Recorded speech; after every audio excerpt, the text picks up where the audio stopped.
Walt Disney's Disneyland. When you wish upon a star, makes no difference who you are.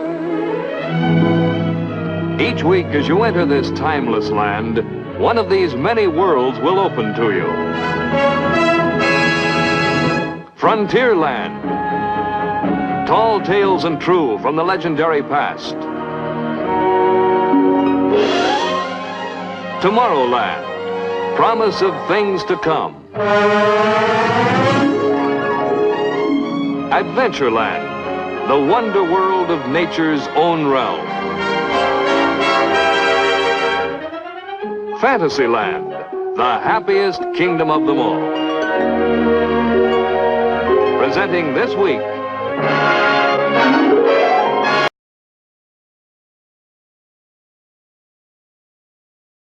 Man became an astronomer. He sought a more logical explanation for the earth and the heavens above.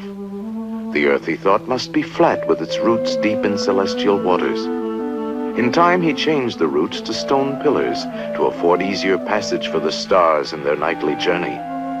Later, elephants were substituted because of their great strength. To support the elephants, he added a gigantic tortoise who pulled the universe through cosmic waters with infinite slowness. The Egyptians, who loved to draw, represented Earth as a reclining figure with a star-filled sky bending over the top. Shu, the god of air, kept them apart, while the sun and the moon sailed back and forth in a small boat. The Greeks were among the first learned men of astronomy. These great philosophers gave the world many profound conceptions of Earth and space. Plato said, "I have found the Earth to be the perfect shape of a cube, standing in the center of the universe, with all other heavenly bodies scattered round and about." Anaxagoras had this to say, "Being in the center of the universe, the Earth is assailed by the rotating ether, which tears away bits of Earth, flinging them outward, setting them afire, creating stars and planets." Then there was Aristarchus. Gentlemen, I disagree. The sun is obviously in the center, with the Earth and other planets traveling in circular paths. And thus the sun... Finally, there was Ptolemy. "Learned men of science, I have listened to all your arguments. I now decree that our great Earth stands immovable as the hub of the universe, the supreme center of intelligent thinking."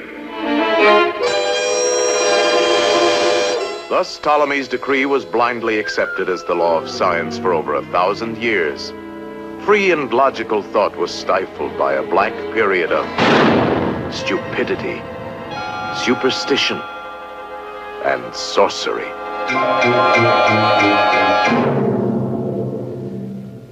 With the Renaissance came a learned monk, Nicholas Copernicus. He proved mathematically that the Earth was not the center of the universe, but was merely one of many planets circling the glowing sun. In 1610, Galileo published his Sidereus Nuncius, in which he vividly described the wonders of the heavens as seen through that great new invention, the telescope. The planets were not spots of light, but were spheres like the Earth. Jupiter had belts of color. Venus had phases like the moon. Saturn had a gorgeous ring, and Mars was round and red. As an example of how the wonders of life may be evolving with infinite variation on other planets throughout the universe, let us follow the story of our own Earth from its misty beginnings. In the blackness of space, the faint pressure of starlight gradually compresses billions of tiny particles into a tremendous cloud of dust and gas. For millions of years, this cloud contracts with the growing pull of gravity until in the hot, glowing center, the sun is born. Swept into a flattened disk, whirlpools of heavy elements form the planets to circle in permanent orbits around the sun. The Earth begins to cool and shrink, its molten crust pouring out dense clouds of steam and carbon dioxide.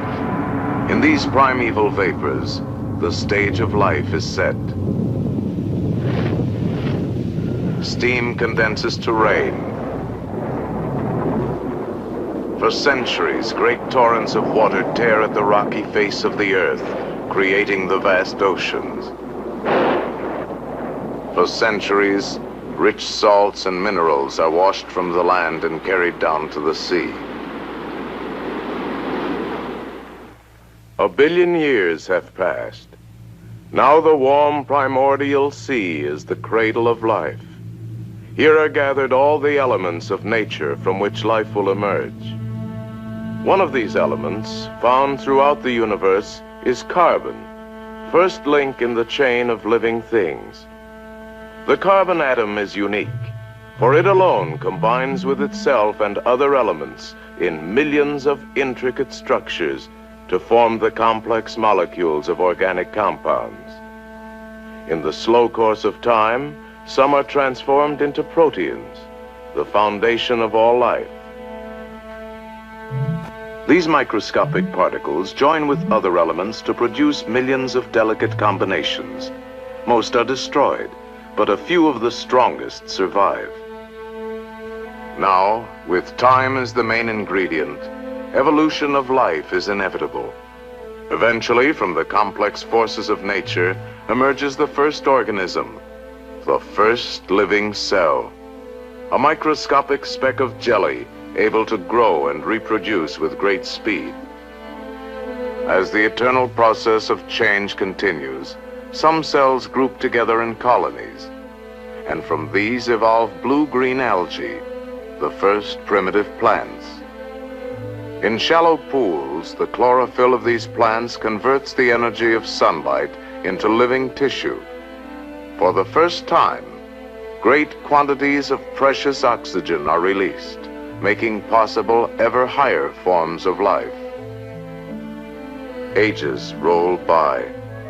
The first minute cells of animal life appear, dependent on oxygen from the plants to survive.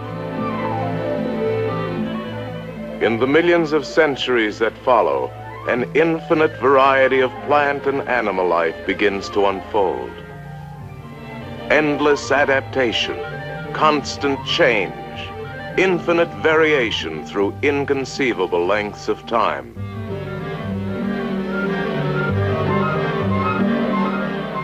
At last, from the maternal sea, life emerges ready to challenge the hostile forces of a new environment. The pageant of living things spreads across the face of the land.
Emerging during the last few seconds in the hour of time is man.